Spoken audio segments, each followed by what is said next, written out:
Alors, bonjour à toutes et à tous, c'est Michel Amadidje.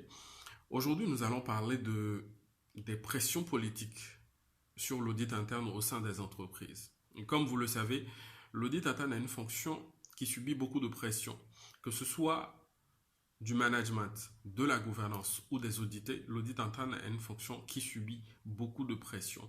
Et pour la plupart du temps, les auditeurs internes n'arrivent pas à gérer cette pression et se retrouvent dans des situations de mal-être ou des situations de mauvaise collaboration avec ces organes-là.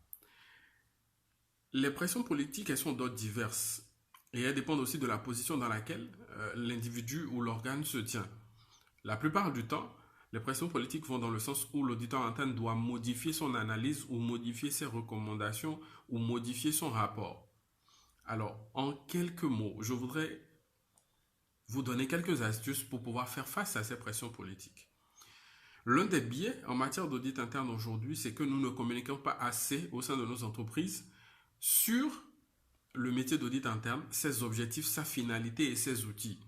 Et donc, la première chose pour un auditeur interne, lorsqu'il arrive dans une entreprise, c'est de travailler sur sa communication et véritablement sensibiliser sur le rôle de l'audit interne au sein de l'entreprise. La deuxième des choses, c'est de toujours communiquer.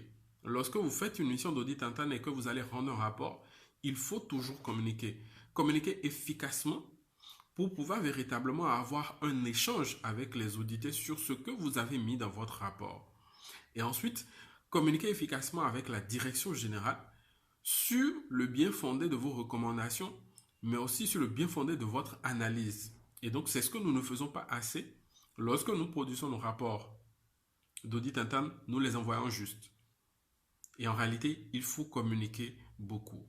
Ensuite, il faut savoir utiliser les autres organes comme le comité d'audit ou le commissaire aux comptes avec lequel nous avons une collaboration.